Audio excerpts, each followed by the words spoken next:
आप देख रहे हैं आज तक, आपके साथ मैं हूं अंजना ओम कश्यप। दूसरे दौर का मतदान हो रहा है बिहार में और दोपहर के बाद तेजी आई है थोड़ी वोटिंग में। इस बीच प्रधानमंत्री नरेंद्र मोदी ने भी कई रैलियां की हैं, सब आपको दिखाएंगे, सुनाएंगे। लेकिन शुरुआत कर रहे हैं इन तस्वीरों के साथ जिसमें हम आपको दिखा रहे हैं काफी जोश मतदाताओं में देखने को मिला है और खास तौर पर दोपहर के बाद तेजी थोड़ी आई है वोटिंग में। लेकिन आपको बता दें, कहीं पर कोई सेल्फी लेने के लिए अपने अपने तरीके से जो अलग अलग जगहों की तस्वीरें आ रही हैं। जिन सीटों पर आज वोटिंग हुई है, 17 जिलों की 94 सीटों पर आज वोटिंग हुई है बिहार में और उसी की तस्वीरें आप अलग अलग जगहों की देख रहे हैं। कुल मिलाकर आज दूसरा पड़ाव जो बिहार के चुनाव में था वो एक तरह से अब आगे बढ़ रहा है, क्योंकि अब यहां से जो भी तय होगा वही अब तीसरे दौर की तरफ बढ़ेगा। जो चुनाव प्रचार आज प्रधानमंत्री नरेंद्र मोदी ने खास तौर पर किया है, कई रैलियां उन्होंने एक के बाद एक की है और ये एक तरह से हमने देखा है पैटर्न। जिस दिन वोटिंग होती है उस दिन जो अगले सीट का यानी तीसरे चरण का, इधर दूसरे दौर का मतदान हो रहा है, उधर तीसरे चरण का प्रचार आज प्रधानमंत्री नरेंद्र मोदी करते नजर आए। 94 सीटों पर वोटिंग की तस्वीर आप देख रहे हैं, दिग्गजों की वोटिंग देख रहे हैं, जिसमें आप सभी लोगों के जो दिग्गज हैं उन्होंने अपना वोट डाला है जाकर। और बूथ पर जो कोरोना फैक्टर है वो कई जगहों पर देखा जा रहा है। लोकतंत्र के रंग भी हैं, कोई सेल्फी पॉइंट है वहां पर जा रहा है, ये तस्वीरें आपने देख ली।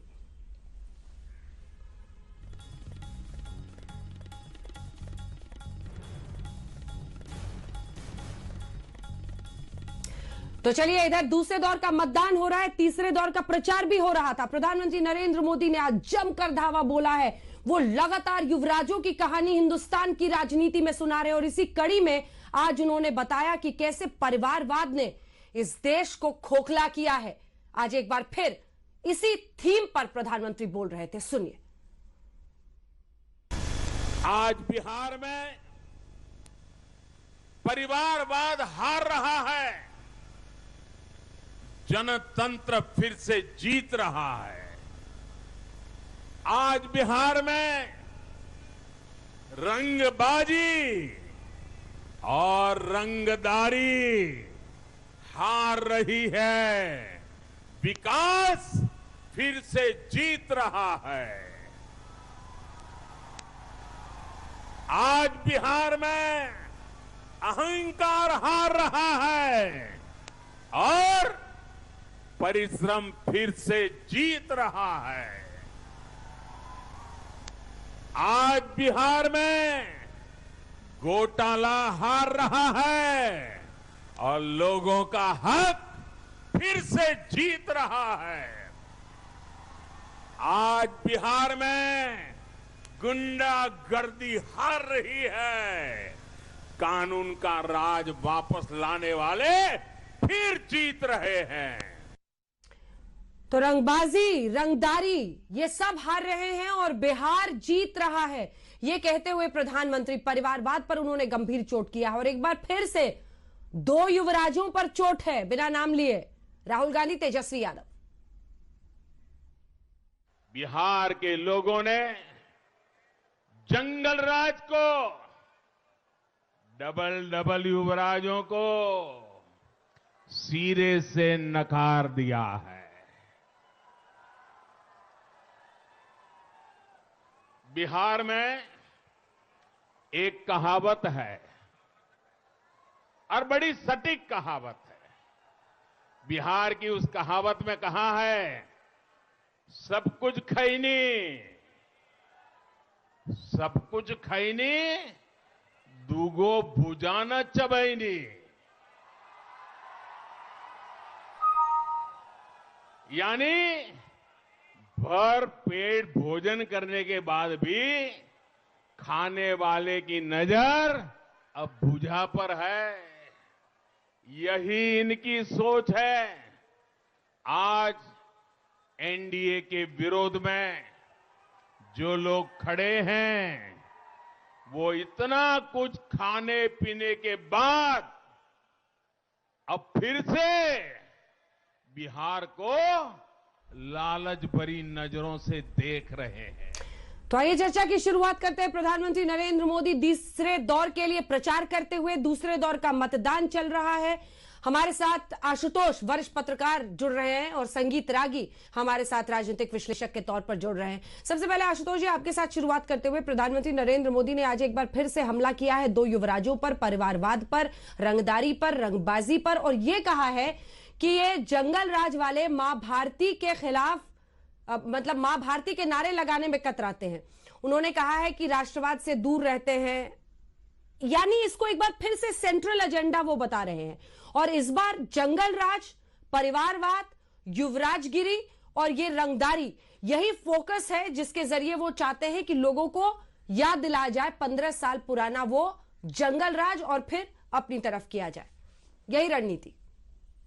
देखिए, अगर प्रधानमंत्री जी युवराज की बात करते हैं और प्रधानमंत्री जी अगर राष्ट्रवाद की बात करते हैं, प्रधानमंत्री जी अगर डायनेस्टी पॉलिटिक्स की बात करते हैं, तो मुझे नहीं लगता कि इनके इस भाषण में कोई बहुत ज्यादा दम है। हाँ, जब वो जंगल राज की याद दिलाने की बात करते हैं तो जरूर बिहार के लोगों को एक बार रुक के सोचना पड़ता है कि क्या वाकई में अगर तेजस्वी को वोट दिया जाए, आरजेडी को वोट दिया जाए, कांग्रेस को वोट दिया जाए, तो दोबारा एक बार जंगल राज की वापसी होगी या वापसी नहीं होगी। क्योंकि मेरा अपना मानना यह है कि परिवारवाद की बात जब नरेंद्र मोदी जब बीजेपी करती है तो शायद वो भूल जाती है कि परिवारवाद तो आज की तारीख में बीजेपी में सबसे ज्यादा है, और उसमें अगर गिनती अगर करी जाए तो एक बहुत बड़ी बड़ी लंबी श्रृंखला उसमें नजर आती है। तो इसलिए परिवारवाद और युवराजवाद ये सब एकदम घिसे पिटे एक तरीके जुमले हो चुके हैं। लेकिन जंगल राज जरूर एक ऐसा मुद्दा है जो आज भी बिहार के लोगों को, खासतौर पर वो लोग जो 40 साल की उम्र पार कर चुके हैं, जो जिन्होंने तीसरी चौथी बार वोट दे चुके हैं, उनके याद में जरूर वो जंगल राज की बात याद आती है कि जब लालू प्रसाद यादव का राज हुआ करता था, कानून व्यवस्था की स्थिति बहुत खराब हुआ करती थी, रंगदारी एक बड़ा मुद्दा हुआ करता था, रंगबाजी भी एक बड़ा मुद्दा हुआ करता था, वहां पे एक्सटॉर्शन का रैकेट चला करता था और उसमें कई बड़े नेताओं के नाम भी आया करते थे, और इसमें कोई दो राय नहीं कि लालू प्रसाद यादव के परिवार के लोगों का भी नाम उसमें आया करता था। तो वो तो एक अपने आप में एक बड़ा मुद्दा है बिहार के लिए, और बिहार जब इस बार वोट करेगा तो जरूर इस बारे में सोचेगा कि वो किस और क्यों, किस तरीके से उसको वोट देना चाहिए। क्या उनको आरजेडी को वोट देना चाहिए या फिर नीतीश कुमार और बीजेपी गठबंधन को वोट देना चाहिए। ठीक है संगीत रागी जी, इस पर आपका भी टेक। और देखिए, प्रधानमंत्री ने यह भी कहा है कि जय श्री राम बोलने में भी जंगल राज वाले कतराते हैं, यानी भगवान राम की भी एंट्री, राष्ट्रवाद की भी एंट्री, और परिवारवाद और युवराजवाद जो है उस पर तो वो लगातार बोल ही रहे हैं।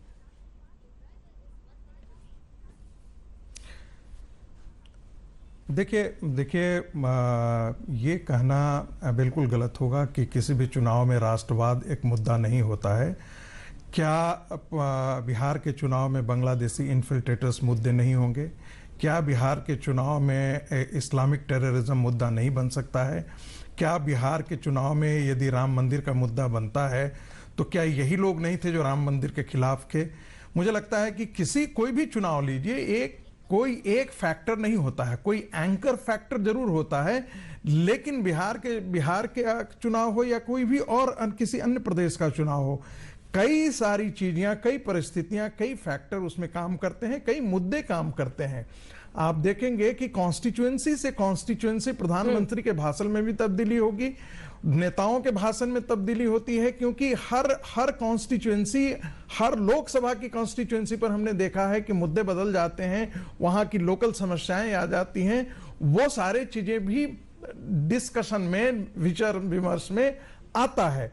तो ये यदि प्रधानमंत्री ने जिस क्षेत्र में चुनाव आज हो रहा है, यदि वहां पर राम मंदिर का मुद्दा उठाते हैं, जय श्री राम के बारे में बात करते हैं, यदि वो इस्लामिक टेररिज्म को इशारों में उसकी तरफ लोगों का ध्यान आकर्षित करते हैं, तो मुझे लगता है कि इसका ये जरूर जब वोट देने जाएगा तो निश्चित तौर पर जिन्होंने 80 के दशक में और 90 के दशक में बिहार को देखा है, और उनकी यादें ताजा हो जाएंगी कि कैसे वहां पर डॉक्टर्स, इंजीनियर और ठेकेदार और जो लोग थे, सरकारी अफसर, उनके बेटों का कैसे अपहरण होता था, किस प्रकार से अपहरण की इंडस्ट्री चलती थी, और कौन तबका था, किस प्रकार के लोग थे जो इसमें शामिल हुआ करते थे, किस प्रकार से माई फैक्टर ही जो फैक्टर था जो इस पूरे षड्यंत्र में शामिल हुआ करता था।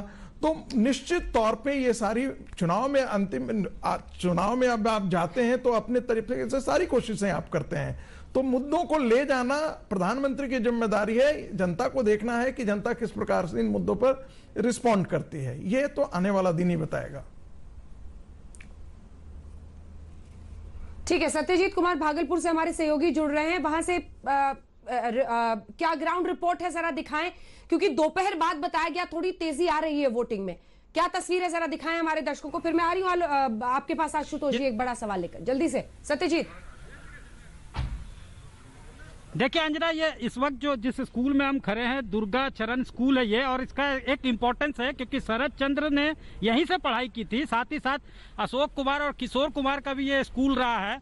अश्विनी चौबे अभी थोड़ी देर में अपने वोट कास्ट करने के लिए आएंगे, प्रधानमंत्री के साथ लगातार जो है रैलियों में थे, चुनावी रैली में।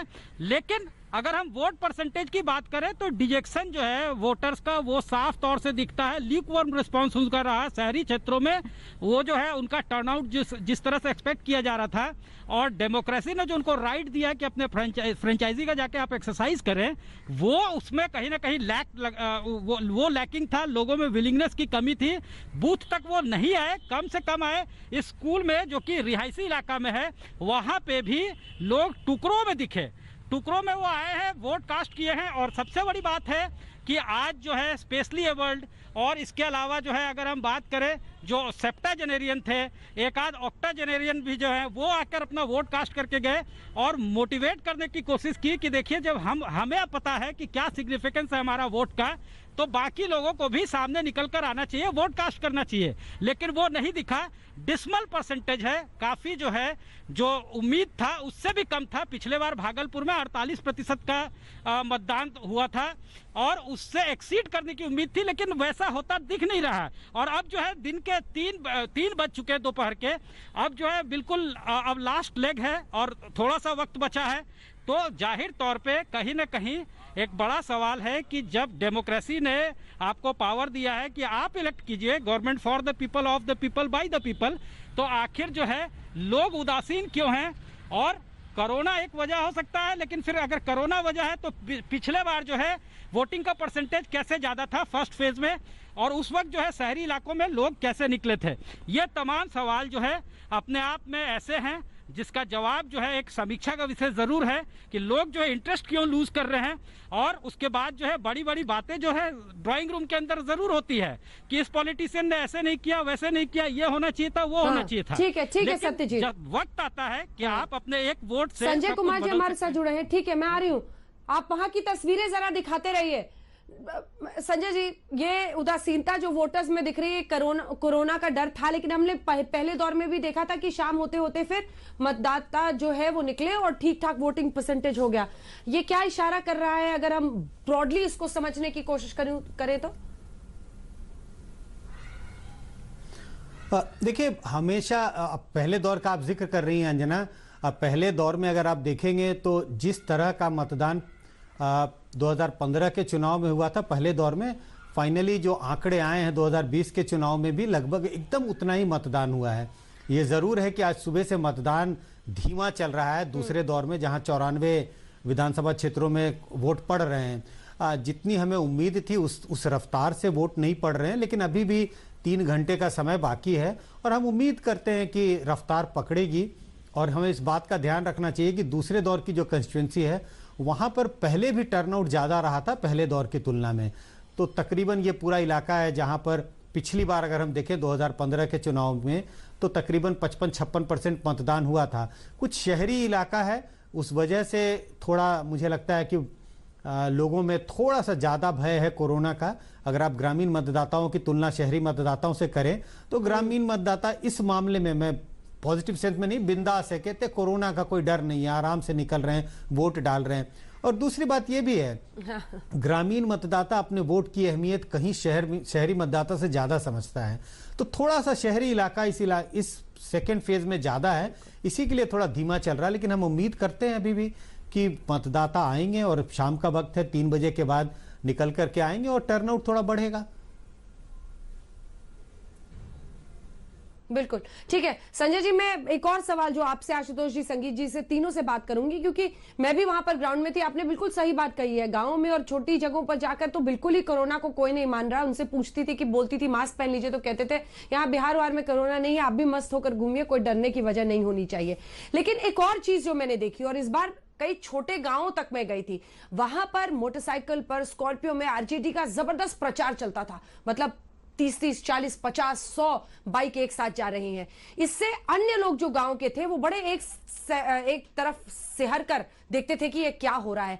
क्या इससे जो एंटी महागठबंधन के वोट से वो कंसोलिडेट हो सकते हैं? सवाल ब्रेक के बाद उठाएंगे, फौरन लौट रहे हैं। इस बीच आपको बता दें अभी भी वोटिंग चल रही है और माना जा रहा है कि अभी से शायद हम और थोड़ी तेजी देखें वोटिंग में। देखते रहिए आज तक।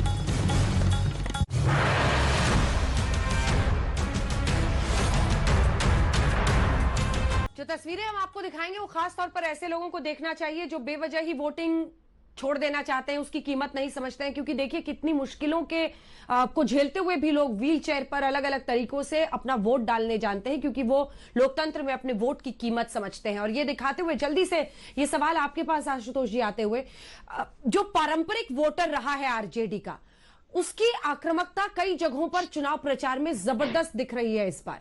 मैंने भी कई जगहों पर देखा। क्या आपको लगता है इससे जो एंटी आरजेडी वोटर है उसका कंसोलिडेशन हो सकता है, वो एकजुट हो सकते हैं, और जिस जंगल राज का भय फैलाया जा रहा है उसकी वजह से वो मान सकते हैं कि इस बार अगर रोकना है, कहीं वो फिर से सत्ता में ना आ जाए, तो उनका एक कंसोलिडेशन हो सकता है?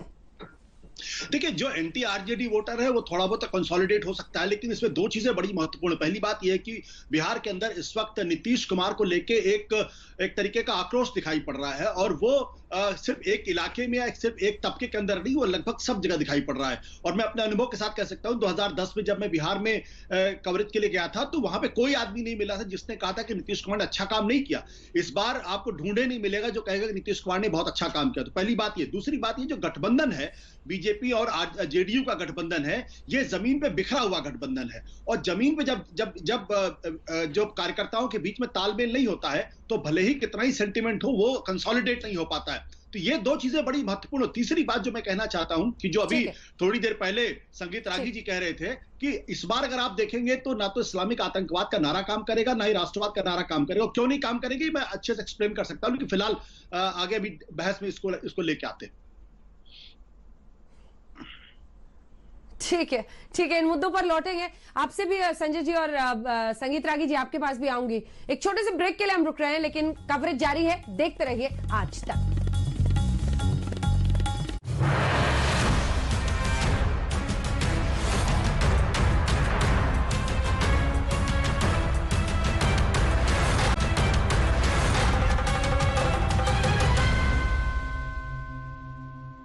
देख रहे हैं आज तक, आपके साथ मैं हूं अंजना ओम कश्यप। दूसरे दौर का मतदान 17 जिलों की 94 सीटों पर आज बिहार में हो रहा है, तो मध्य प्रदेश में भी 28 सीटों पर वोटिंग हो रही है, उपचुनाव वहां पर हो रहा है। लेकिन हम बिहार की ये तस्वीर जरा आपको दिखाना चाहेंगे। देखिए, बिहार में वर्ष 2020 में ये उन 15 सालों के दोनों ही के शासन में रहने की पूरी कहानी की लड़ाई है। क्योंकि एक तरफ आरजेडी जो 15 साल तक शासन में रहा, जेडीयू 15 साल तक, नीतीश कुमार चौथी बार मुख्यमंत्री की रेस में, उधर तेजस्वी यादव आरजेडी के लिए जमीन बनाने के लिए पूरी ताकत झोंक रहे हैं। इसी कड़ी में आज जब वो वोटिंग के लिए पहुंचे पूरा परिवार, ये जो लालू यादव की एक विरासत की राजनीति इस वक्त बिहार में है, उस पर यह रिपोर्ट देखिए।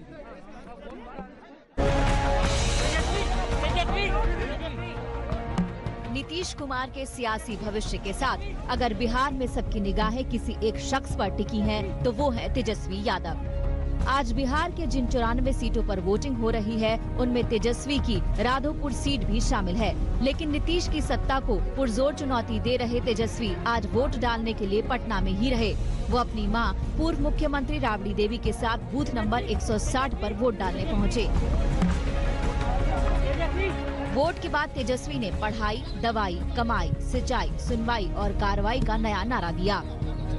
मैं सभी बिहार के लोगों से अपील करूंगा कि सभी लोग जो है मतदान केंद्र पे जाकर के इस लोकतंत्र का जो फेस्टिवल है, जो लोकतंत्र का जो त्योहार है, इसमें भागीदारी ज्यादा से ज्यादा लें। आज बिहार के लोग पढ़ाई, दवाई, कमाई, सिंचाई, महंगाई और सुनवाई और कार्रवाई वाली सरकार को चुनना चाहते हैं।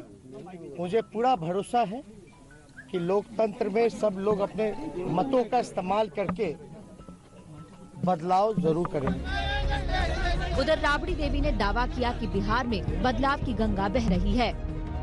पूरा बिहार के जनता जिता रहा है, बदलाव चाहता है, बदलाव का गंगा बह रहा है। मैडम नीतीश जी जिस तरीके से हमला बोल रहे कोई बात नहीं है, उनका कोई बात नहीं है। मैडम राबड़ी जी से हमारे साथ जनता नहीं पूछ रहा है। राबड़ी जी कैसे चुनाव चल रहा है ये बताइए। बहुत अच्छा चल रहा है। क्या लगता है दूसरा फेज जाए, दूसरा फेज जाए, मुख्यमंत्री बनेंगे? जरूर बनेंगे। जब तेजस्वी पटना में वोट कर रहे थे उस वक्त उनके भाई तेज प्रताप यादव राजधानी से दूर समस्तीपुर के हसनपुर में थे। हसनपुर से ही तेज प्रताप यादव आरजेडी उम्मीदवार हैं। तो पूरे तरीके से सक्सेसफुल हो और पूरा मतदाता निकल करके अपना मतदान को देने का काम कर रहे हैं और ये बदलाव चाहते हैं पूरी तरीके से। जी, आपने हसनपुर को जिला भी बनाने का वादा किया है, तो जीतने के बाद आपका क्या ये रहेगा? जीतने के बाद सबसे पहला काम हम यही करेंगे। अच्छा, जो हसनपुर के लोग जो चाहते हैं, जो उनकी इच्छा है, उनकी इच्छा को पूर्ण करने का काम करेंगे। बिहार विधानसभा चुनाव लालू परिवार के लिए साख का चुनाव बन गया है। सत्ता में वापसी के लिए तेजस्वी पूरी ताकत झोंक चुके हैं। जनता का फैसला क्या होगा ये 10 नवंबर को सामने होगा। समस्तीपुर से जहांगीर और पटना से रोहित सिंह के साथ आज तक ब्यूरो। आइए अब आपको बताते हैं इस वक्त जो खबर आ रही है, 3 बजे तक 44% वोटिंग हुई है, यानी अभी भी 3 घंटे बाकी हैं। अब यहां से क्या तेजी पकड़ती है वोटिंग, इस पर सबकी नजर रहेगी, क्योंकि अभी तक इसे कम ही मतदान कहा जाएगा, लेकिन 3 बजे तक 44% वोटिंग हुई है। यही हम आपको बता रहे हैं, जो अलग अलग जगहों से डेटा आया है वो सब कंसोलिडेट करके 44%, 44% वोटिंग हुई है। आखिरी के 3 घंटे में ये वोटिंग जोर पकड़ सकती है, ऐसी उम्मीद की जा सकती है।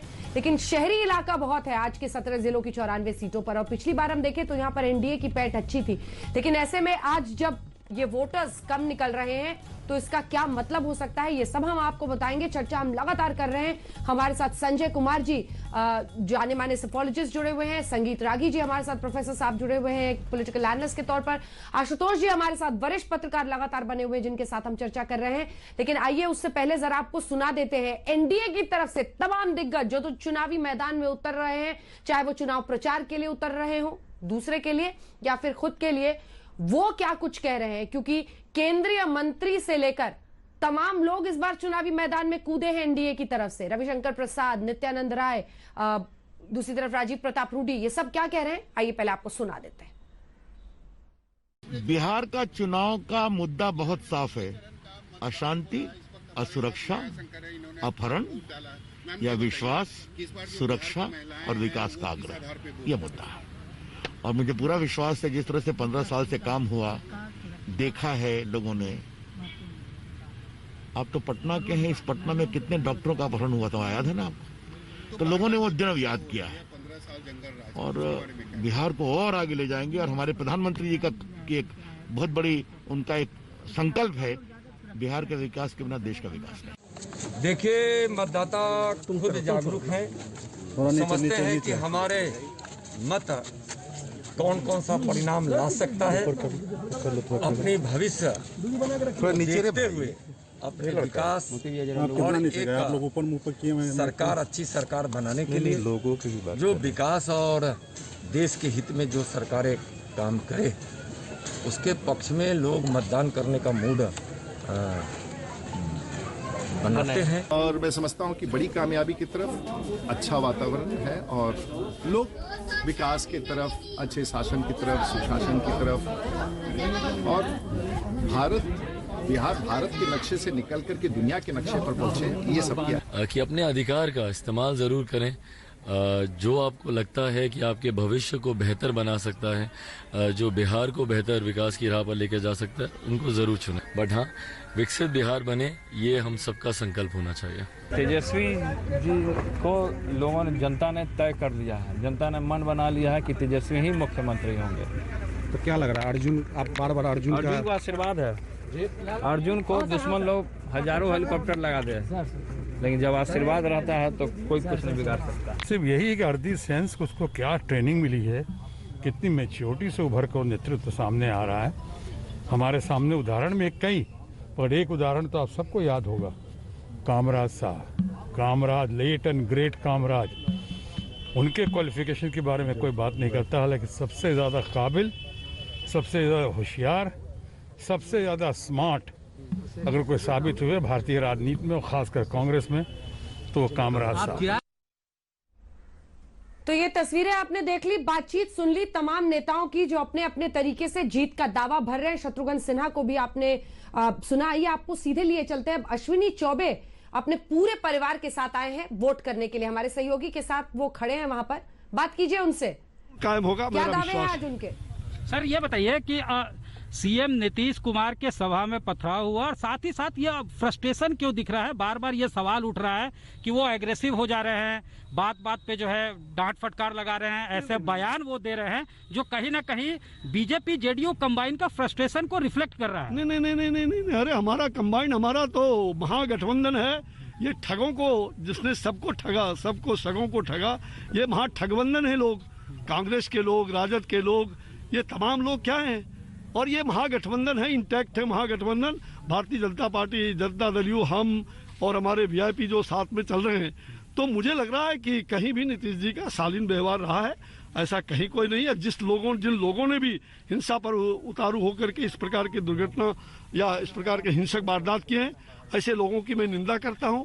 और हिंसा का स्थान, अहिंसा परोधर्म, हिंसा का स्थान कभी भी लोकतंत्र में उसको हम उसकी दुहाई नहीं दे सकते। ऐसे लोगों को कमजोर करने का, लोकतंत्र को कमजोर करने का, ऐसे लोग हिंसक पीएम ताबड़तोड़ रैलियां कर रहे हैं, क्या लगता है क्या फॉलो आउट होगा, कितना एडवांटेज जो है? तो मैं सुबह देखा, उतना सुबह 8 बजे, मैं 8:30 बजे पहुंच गया था, 9 बजे के लगभग। और जो अपार भीड़, समुद्र भी शेयर कर रहे थे उनके साथ। मैं मंच पर शेयर कर रहा था, मुझे आदेश था वहाँ रहना है। तो कई जगह प्रधानमंत्री जी के कई कार्यक्रमों में हमारे मंत्रीगण रहते हैं, तो मुझे वहाँ रहना था।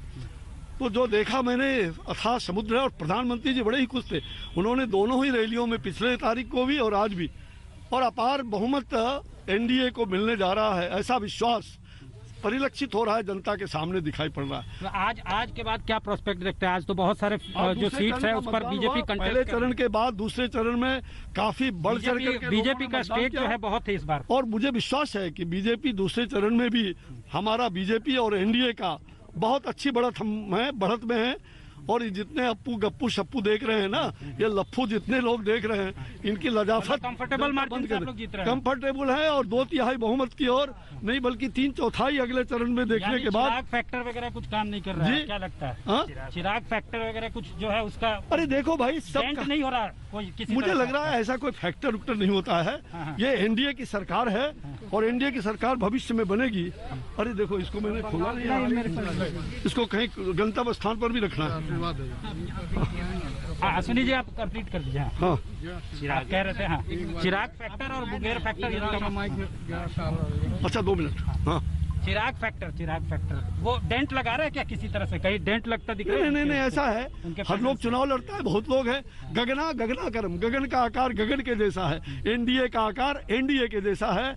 बिहार में हम भारतीय जनता पार्टी जदयू और हमारे जो वीआईपी है, हम एनडीए हैं। एनडीए की चुनाव काफी अच्छी चुनाव, मतलब कहते हैं अच्छे ढंग से चुनाव हो रहा है और शांतिपूर्वक चुनाव। आखिरी सवाल कि वोटिंग परसेंटेज दोपहर के बाद पिक तो कर रहा है, लेकिन कोरोना भी एक वजह है क्या कि लोग जो है शहरी क्षेत्रों में? ये तो कुछ कोरोना के कारण भी स्वाभाविक है, लेकिन लोगों ने बहादुरी से, पिछले बार भी 55-56% मतदान किया। मुझे लग रहा है कि इस साल इस चरण में भी ये मतदान बढ़ना चाहिए और निश्चित रूप से आगे तीसरे चरण में तो और कमाल होगा। धन्यवाद सर। लोगों को धैर्य हो रहा है। ये देखिए अश्विनी चौबे जी, इनका साफ तौर से मानना है कि वोटिंग परसेंटेज भी पिक करेगा और कोरोना एक वजह हो सकती है। और कॉन्फिडेंट साउंड कर रहे हैं कि कहीं ना कहीं कंफर्टेबल मार्जिन से बीजेपी जेडीयू कंबाइन की सरकार बनेगी। और ये लोग जो है कहना उनका साफ तौर से है कि हम लोग जो है आराम से सरकार बनाने की स्थिति में रहेंगे, कोई फैक्टर नहीं काम कर रहा है। Back to you.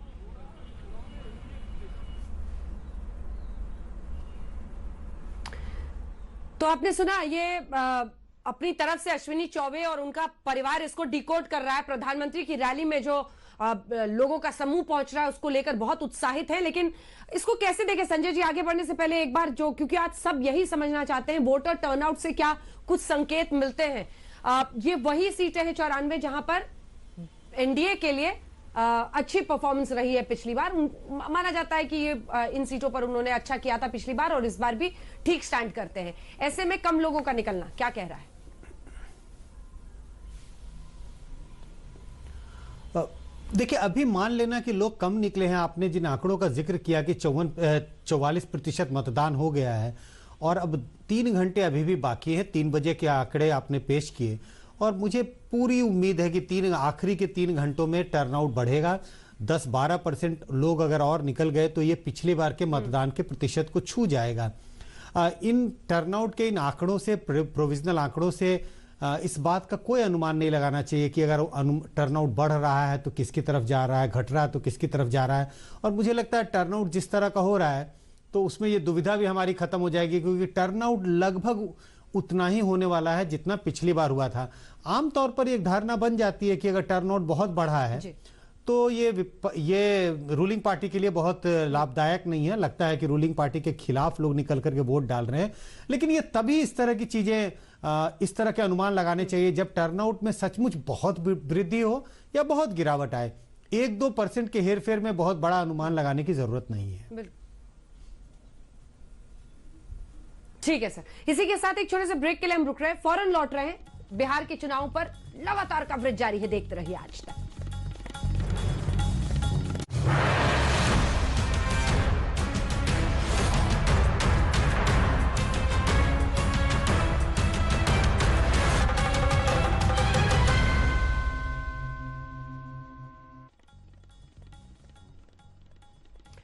तो बिहार में चुनाव है और घमासान इस पर पूरे देश में छिड़ा हुआ है। खास तौर पर अगर हम देखें तो कैसे प्रधानमंत्री नरेंद्र मोदी अलग अलग जगहों पर रैलियां कर रहे हैं और उन्होंने युवराजों को मुद्दे पर घेरा है, उन्होंने जय श्री राम के नारे को याद दिलाया है, उन्होंने मां भारती का जिक्र किया है और इसी के जरिए ये दूसरे दौर का मतदान, जिसमें 3 बजे तक 44% के आसपास वोटिंग हुई है। सभी को इंतजार है कि आखिरी के कुछ घंटों में क्या बढ़ेगी। जल्दी से संगीत रागी जी आपके पास आते हुए, मुझे लगता है कि बहुत ज्यादा कोट करने की मुझे जरूरत नहीं, आशुतोष जी की तो हर बात पर आपको प्रॉब्लम होगी।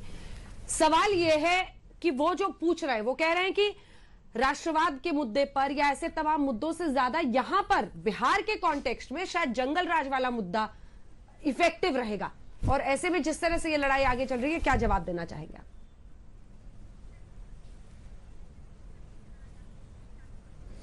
देखिए, उन्होंने एक बात कही कि जो जेडीयू और भारतीय जनता पार्टी दोनों का जो गठबंधन है वो जमीनी स्तर पर बिखरा हुआ है। अब मुझे समझ में नहीं आता है कि उनके पास आंकड़े कहाँ से आए, उनके पास रिसर्च कहाँ से आया, उनके पास कौन से ऐसे डेटा थे जिसके आधार पर उन्होंने कहा।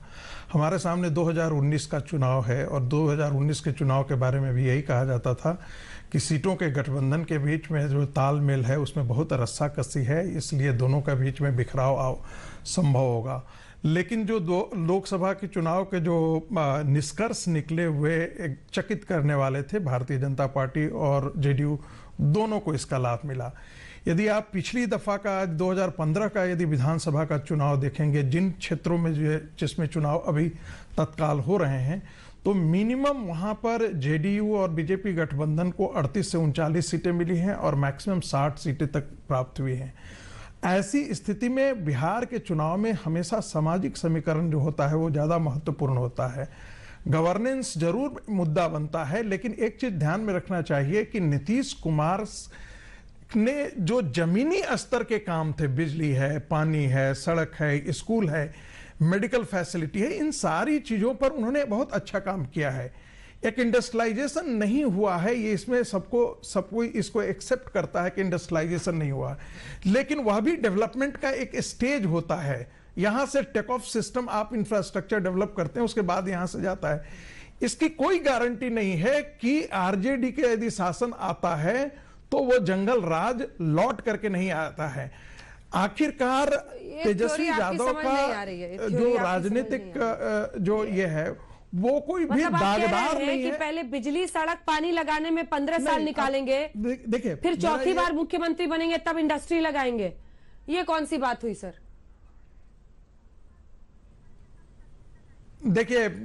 देखिए अंजना जी, बिहार को आप अच्छी तरह जानते हैं और मैं भी बहुत अच्छी तरीके से जानता हूं।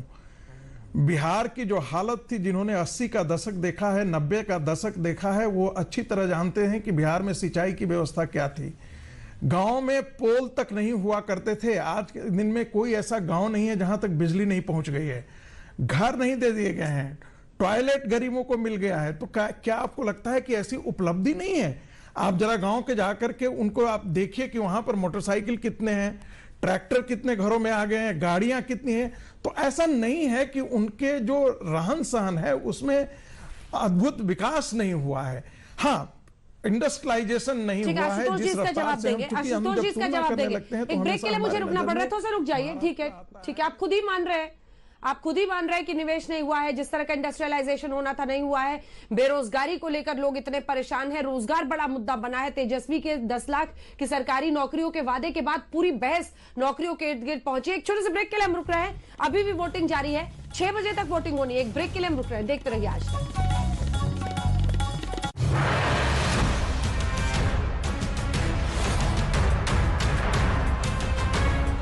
नमस्कार, मैं हूं अंजना ओम कश्यप। हमें उम्मीद है ये वीडियो आपको पसंद आया होगा। लेटेस्ट खबरों के लिए यूं ही देखते रहिए आज तक, और इस वीडियो के पसंद आने पर लाइक, शेयर एंड सब्सक्राइब करना ना भूलें।